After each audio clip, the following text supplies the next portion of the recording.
যুক্তরাষ্ট্রের সাবেক president Barack ওবামার বিরুদ্ধে রাষ্ট্রদ্রোহের অভিযোগ এনেছেন দেশটির বর্তমান প্রেসিডেন্ট ডোনাল্ড ট্রাম্প। একই সঙ্গে ওবামাকে গ্রেপ্তারের দাবি জানিয়েছেন তিনি। 2016 সালের প্রেসিডেন্ট নির্বাচন ঘিরে ভুল তথ্য ছড়ানোর অভিযোগে এই মন্তব্য করেছেন ট্রাম্প। আল জাজিরার এক প্রতিবেদনে জানানো হয়, স্থানীয় সময় মঙ্গলবার হোয়াইট হাউসে ফিলিপাইনের প্রেসিডেন্ট বং মার্কোস জুনিয়রের সঙ্গে বৈঠকের সময় সাংবাদিকদের উদ্দেশ্যে এই অভিযোগ করেন ট্রাম্প। তিনি বলেন, 2016 সালের নির্বাচনে মার্কিন জনতাকে ভুল পথে পরিচালিত করতে ষড়যন্ত্র করেছিল ওবামা প্রশাসন এবং এর নেতৃত্বে ছিলেন ওবামা নিজেই।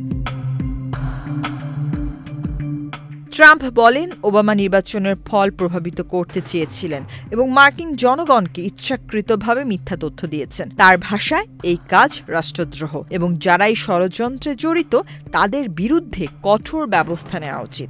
উল্লেখযোগ্য যে 2016 সালের নির্বাচনের সময় রাশিয়ায় হস্তক্ষেপ নিয়ে মার্কিন গোয়েন্দা সংস্থাগুলো একাধিক তদন্ত চালায়। তৎকালীন প্রেসিডেন্ট বারাক ওবামা সেই সময় রাশিয়ার বিরুদ্ধে কূটনৈতিক ও অর্থনৈতিক নিষেধাজ্ঞা জারি করেন। পরবর্তী সময়ে রবার্ট মুলারের নেতৃত্বে হওয়া তদন্তে দেখা যায় রাশিয়া সংগঠিতভাবে নির্বাচনের প্রভাব বিস্তার করতে চেয়েছিল, যদিও ট্রাম্প শিবিরের সঙ্গে সরাসরি যোগসাজশের পর্যাপ্ত প্রমাণ মেলেনি। ট্রাম্প বরাবরই এসব তদন্তকে রাজনৈতিক উদ্দেশ্য প্রণোদিত বলে দাবি করে আসছেন। তার মতে, গোয়েন্দা সংস্থাগুলোর এসব তদন্ত ছিল একটি সুপরিকল্পিত হামলা এবং ওবামা প্রশাসন এর নেপথ্যে ছিল।